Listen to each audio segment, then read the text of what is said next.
Sam Horn, and this is What Is Your Pregame. We go inside the mindset, ritual, and preparation of elite athletes, CEOs, entertainers, and cultural icons. Not the human highlight reel, the grind behind it, the mental toughness, the discipline, the edge built when no one's watching. Because talent gets attention, but preparation wins championships. This isn't motivation, it's a blueprint. So before you step into your next moment, ask yourself one question. What is your pregame? We drop by the Kennedy compound to visit Kerry Kennedy as she reveals the next chapter in her life as it pertains to faith. Then we stop into Mason's Steakhouse and chat with pastry chef Robert Gonzalez to fill our craving for dessert. So sit back and enjoy the show. All right, welcome back to What Is Your Pregame. Today I'm hanging out with none other than Kerry Kennedy. How you doing? So happy to be with you. That makes my day.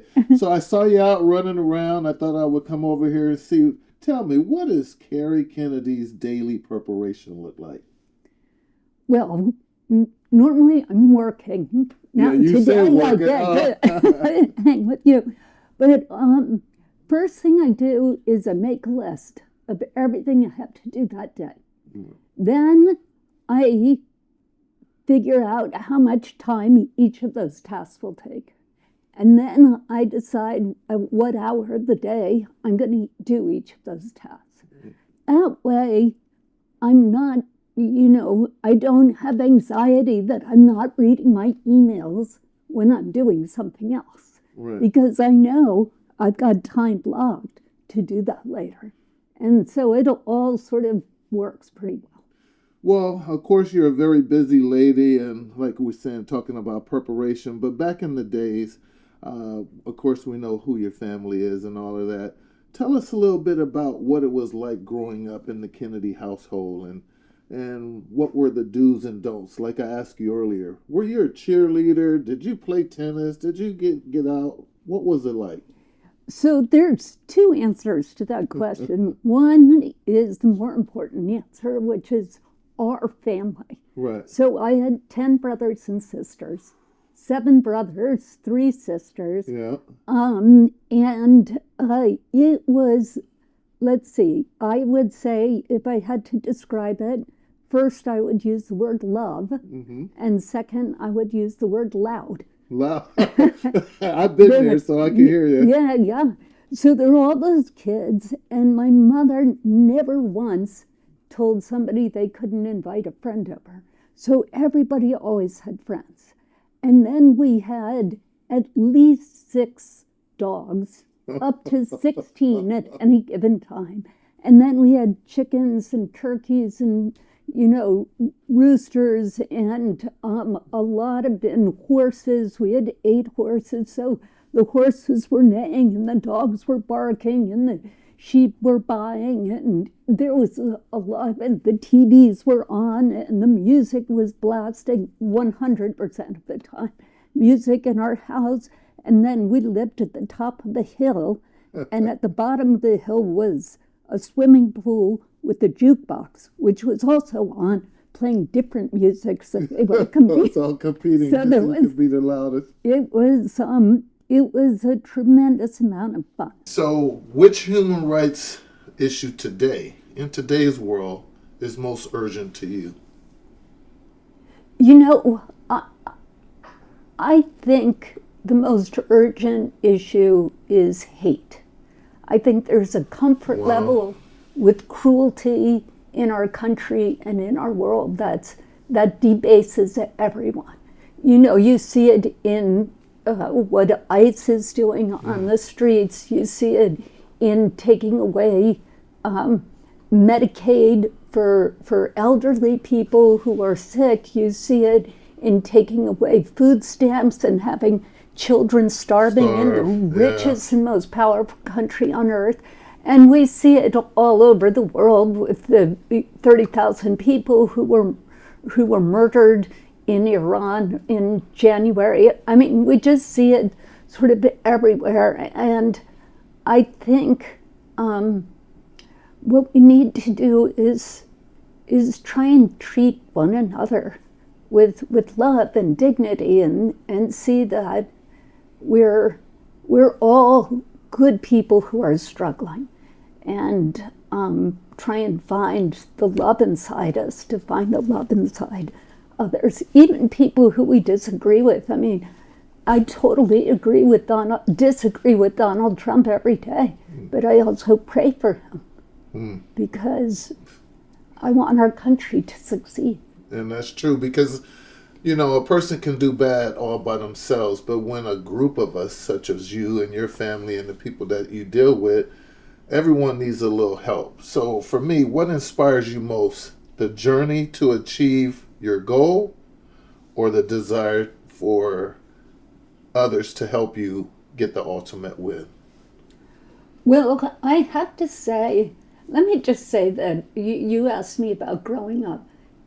I had my two parents. My father used to always say, you go out on the field and you try your hardest, right, and you give it your all. And after that, don't worry. Oh, you just let it go from there? You let it go. And my mother used to say, you go out on the field and you win. Yeah. Win. Yeah. I don't care about anything else. You win.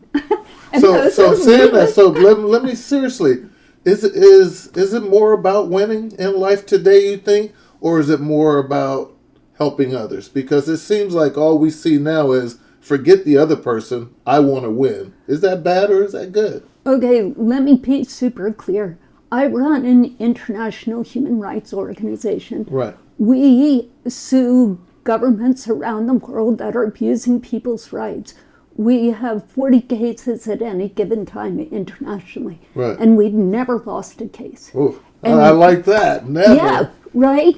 And so my message to our staff is, you win. Go out there and win. We need to win these cases. But I also understand that the only way we win is together. Okay. And by everybody working together, and by working not just in our own staff, but working with the people on the ground, on the front lines in the countries in which we work, and taking everything we can to help them be stronger when we leave, and have more resources and more capacity when we leave, and learn from the people we're working with, our partners. Well, you're watching What Is Your Pregame? We hope you're learning something right now. We're hanging out with Kerry, Kennedy. We'll be right back after these messages. From the city streets to the back roads, the F-150 never rests, with reliable strength and capability that makes it stand out. This is your office, your inner sanctum, your home on the road. It's not just one thing that makes your truck great. With powerful engines and smart technology, there's an F-150 to fit all aspects of your life. Have we met yet?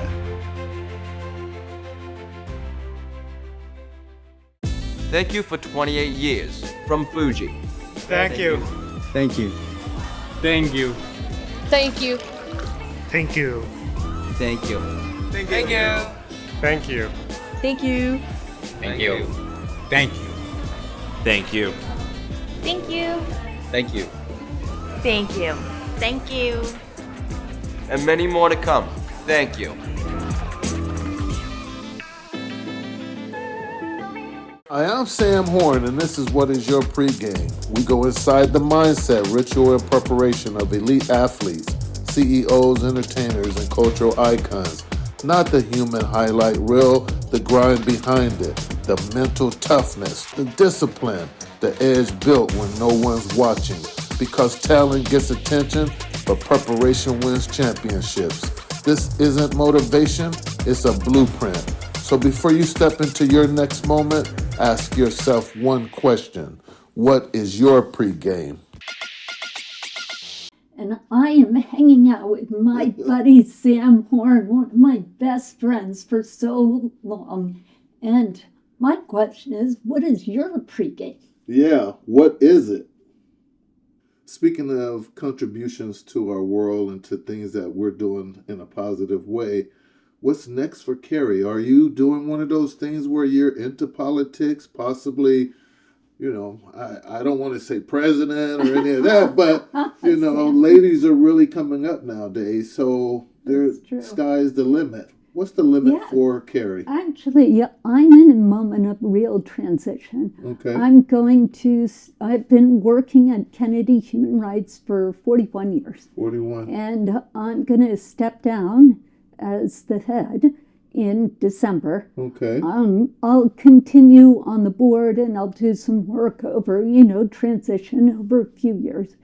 But I'm really excited. I'm going to take a course that goes from January till September on Catholic mysticism. Okay. So tell me more about that. I've never heard that. So yeah. Sorry about that. I don't know. There's no reason you would have, but it's studying people who have had a visceral experience of connection with the Almighty. Okay. So there are people like Teresa of Avila and Joan of Norwich, and there are many, many others. And what were the steps they took to come to that place in their heart, in their prayer?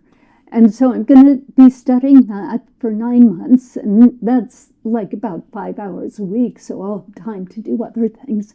And then I'm going to go to divinity school for a year and get a master's of divinity. And then I don't know what I'll do. I feel like God put me on this earth to do human rights work. So I'll figure it out. Something will come of it. But I feel this real need to, I'm drawn to this spiritual path.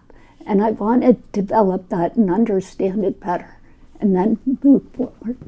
Well, I guess and hope that you're understanding Kerry better, because that's why she's here on our show today. One of my dearest friends, a lady that's always happy. You're watching What Is Your Pregame? We'll be right back with Victoria Conte and the main ingredient. Kid, I've been eating steaks my whole life. Nothing impresses me anymore. Steakhouse in Quincy, guy?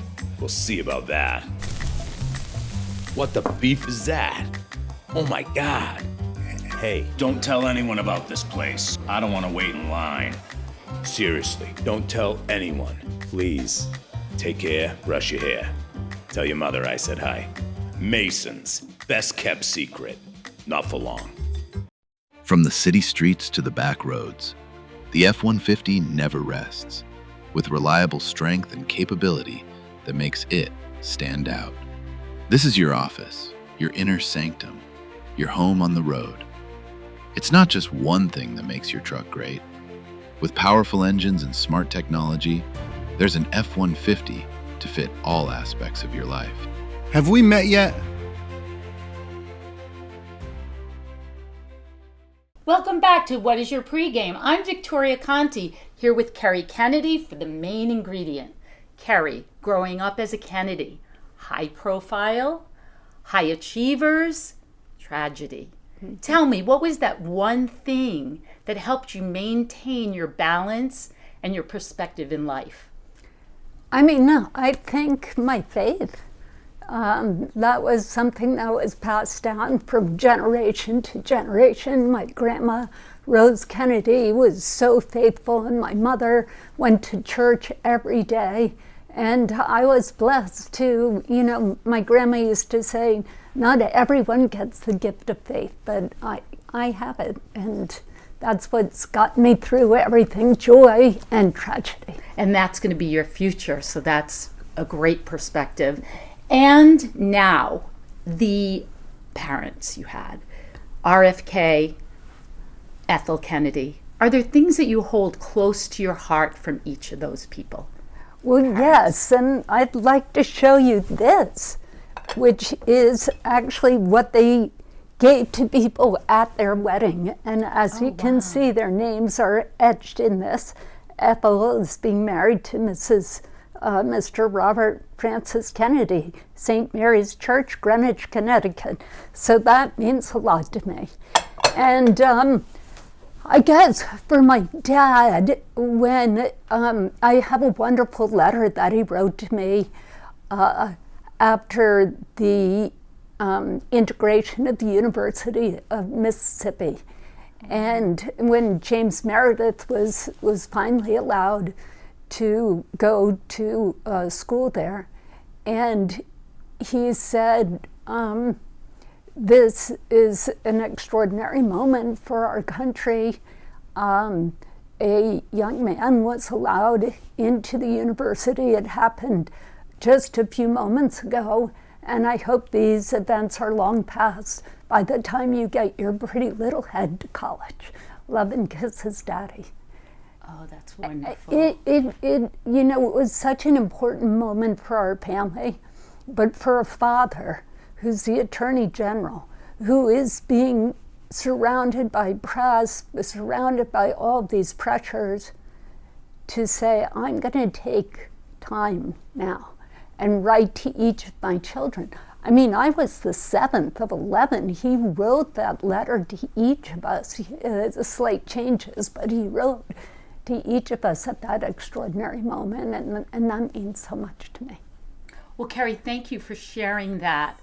The faith combined with the fact that your parents, RFK and Ethel, did such special things. You're watching What is Your Pregame?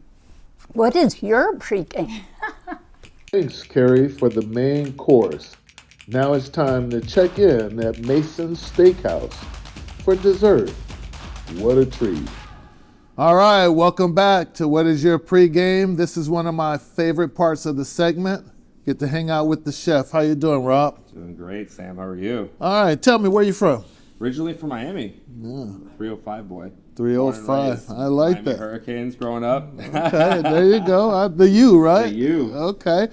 So you're here at Mason's. I don't know where else you've been. Why don't you tell us about your journey up to this point? Yeah, I moved up here almost 11 years ago. I was at Beach Shooter Meaty for a couple years, worked at Cultivar as well.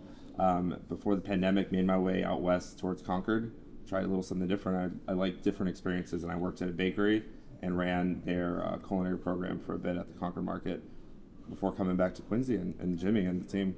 So, of course, you went to school and did all of those type of things. How much of the actual schooling or education leads into what you do now, or was it about the experiences along the way that taught you more than school? By far, the experiences taught me more than anything else. And you really have to push yourself also to you got to push yourself to find that frontier. You know what I mean? Like, you've learned stuff at work, but you're like, I want to keep going. So you got to go out there and find those experiences, find those new opportunities. Is that hard? Is that hard to do? Oh, tremendously hard. You have to be driven. You have to know where to look. You have to put That's yourself, the key right there. That's the key. If you're scared of something, I'm always telling myself, if you're scared of doing something, then you're in the right direction. It's the only way to grow. Okay. Feel uncomfortable. Well, you're talking about growing. I have to say, are you ever satisfied to the point where, like you were just saying, you got to know where to look, you got to grow or whatever, but are you satisfied in what you're doing now and where you are? Yeah, I have to take time to sit back because we're so focused, we're so driven all the time that we live in a bubble that you got to breathe a little bit, look back at how far you've come.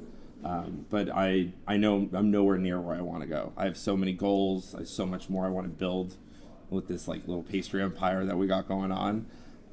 And I have so many more dreams, and the only way to achieve it is to never stop. Okay. Just keep pushing yourself, and I keep moving the goalposts. It's crazy. It's borderline. Borderline psychotic. You're like, okay, let's just get a shop open. No, now I have 2. Oh, now we're working on a 3rd one. Like there's the goalpost is always going. I like that. I asked Jimmy though about failures. When you fail at something, say like if you have a big party and the dessert just came out crap. Yep. Where do you go from there? Yep. When stuff like that happens, I want the mental as well. Yeah. Okay. No, I think what's helped me in my career has been when I fail or someone in my team fails, I always look to myself first. I'm never like, you screwed up, you need to do better. It's what could I have done better to set you up for success. That's always how it is. And that's exactly how I view everything. All right. Well, we're here at Mason's. Great food, steaks, great desserts. You know it. Are you a dessert person or are you the main course guy? Main course through and through. It's really funny. The number one question that I get from everybody. I'm so sick of desserts. Let me tell you, love making it. Don't. If you're gonna give me a gift, get me a steak or a taco or a burger. I'll destroy that. I need it daily. I was like, I don't want keep your cake. Get me a burger. Okay. Well, you're saying you'll destroy some good food. Yeah.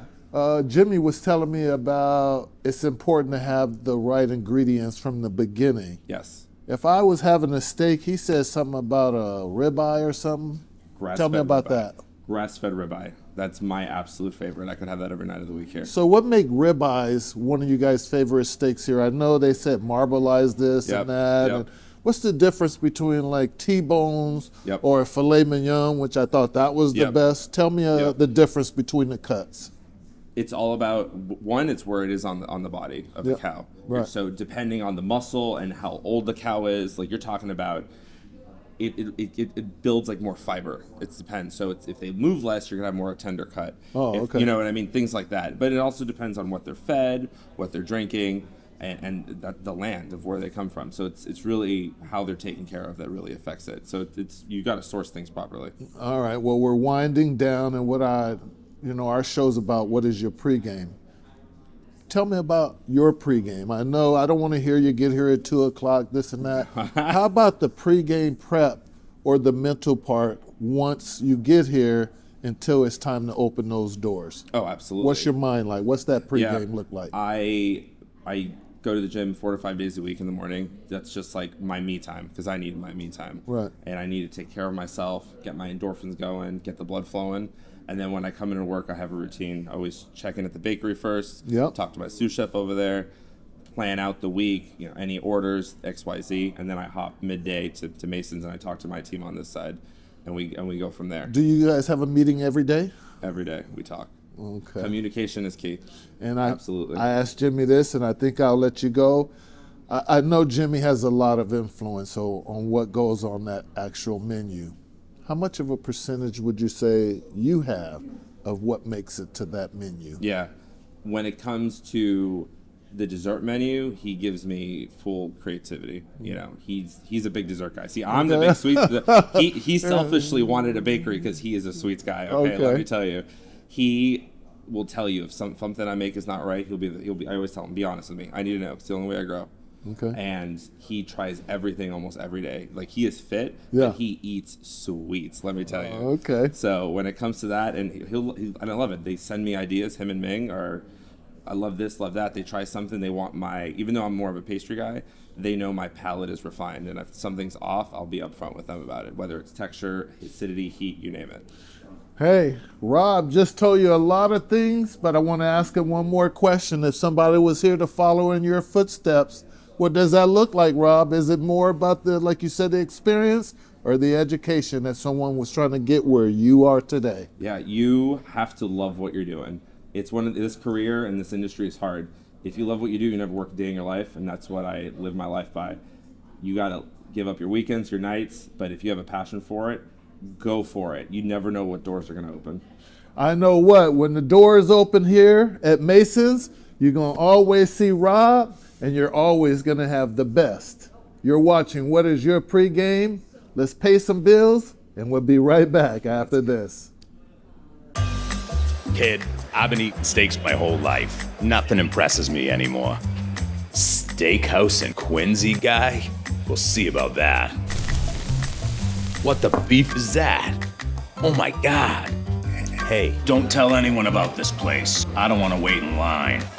Seriously, don't tell anyone. Please. Take care, brush your hair. Tell your mother I said hi. Mason's, best kept secret. Not for long.